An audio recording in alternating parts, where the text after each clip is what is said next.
Salut les petits loups! Eh bien, bienvenue encore sur la chaîne YouTube du Pôle Enfant Jeunesse d'Éperon. Aujourd'hui, nous ne sommes pas tout seuls, nous sommes avec Julien. Bonjour Julien. Salut François, salut les enfants.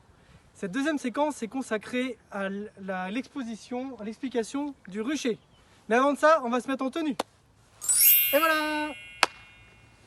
Donc, je vais vous expliquer ce qu'est le rucher. Voici le rucher pédagogique d'Éperon, qui est fait en forme d'hexagone vu d'avion. Un hexagone, ça a 6 côtés. C'est le symbole de l'alvéole de l'abeille, mais pas que. Il a été inventé par Bernard, un architecte apiculteur, de façon à ce que quand une pression de vent arrive dessus, tous les autres panneaux sont solidaires.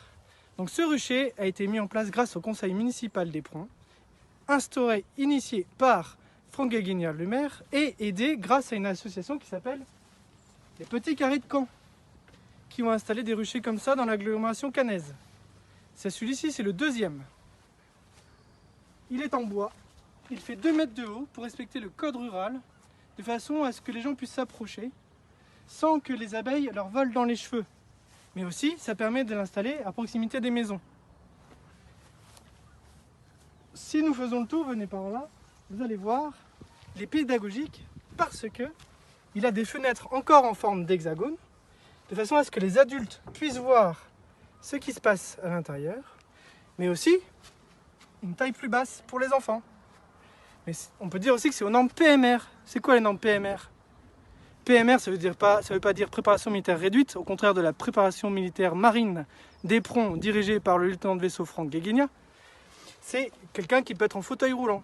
Et il peut voir là. Venez voir. Et si vous voulez suivre la vie du rucher, vous pouvez retrouver toutes les informations du rucher sur la page Facebook. Vous avez devant la ruche un QR code ainsi qu'un tag NFC qui permettent avec les téléphones de vos parents de pouvoir vous connecter directement sur la page et suivre les visites de ruches, les récupérations de miel, etc. Alors il existe 2 types de ruchers. Des ruchers fixes, comme celui-là, qui ne bouge pas, mais aussi des ruchers où on déplace toutes les ruches de façon à ce qu'on les implante dans des endroits spécifiques. On appelle ça la transhumance. Certains apiculteurs mettent des ruches, des dizaines, des centaines de ruches au milieu d'un champ de lavande pour avoir du miel de lavande, ou dans une forêt pour avoir du miel d'arbres de forestiers, etc., etc. Maintenant, on va aller voir ce qui se passe dedans. Julien va nous expliquer comment est composée une ruche. Allez, venez, suivez-nous.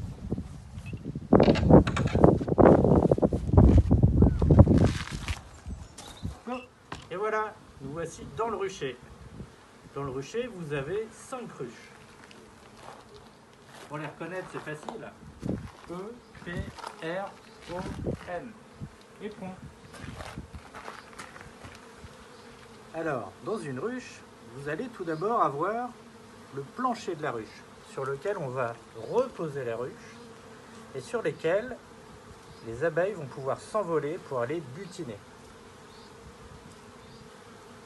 Sur la partie du dessus, vous avez ce qu'on appelle le corps de la ruche. Ça va vraiment être le cœur de la ruche. Dedans, on va y trouver des rangées de cadres.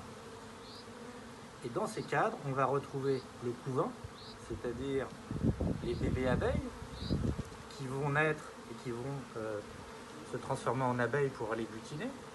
Vous allez aussi avoir des réserves de nourriture, du nectar, du pollen, qui vont servir à nourrir la ruche. Et vous allez aussi retrouver la reine. La reine qui reste à l'intérieur de sa ruche et qui toute la journée pond des œufs pour faire de nouvelles abeilles. Au-dessus du corps de la ruche, on a la hausse. La hausse, c'est ce qui nous permet de récupérer le miel des abeilles.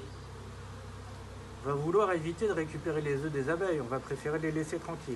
Donc pour ce faire, on va positionner une hausse et on va interdire l'accès à la hausse à la reine. Et comment on fait ça? On fait ça grâce à une grille à reine qu'on va positionner entre le corps et la hausse. Cette grille, elle est particulière parce que les trous sont calculés pour ne faire passer que les abeilles. Ainsi, la reine reste bloquée en dessous et continue à pondre les œufs dans le corps de la ruche. Et dans la hausse, on va retrouver que des abeilles qui vont pouvoir stocker le miel qu'elles auront butiné.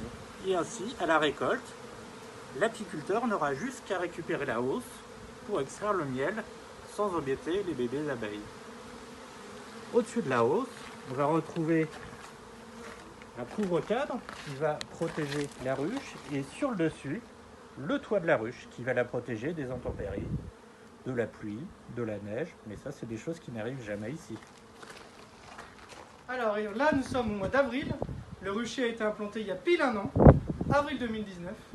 Et là, nous avons commencé à mettre des fleurs pour fleurir tout le rucher. Il y aura des tournesols et pas que, de façon à ce qu'il y ait des réserves de nectar et de pollen à proximité, juste à côté des abeilles.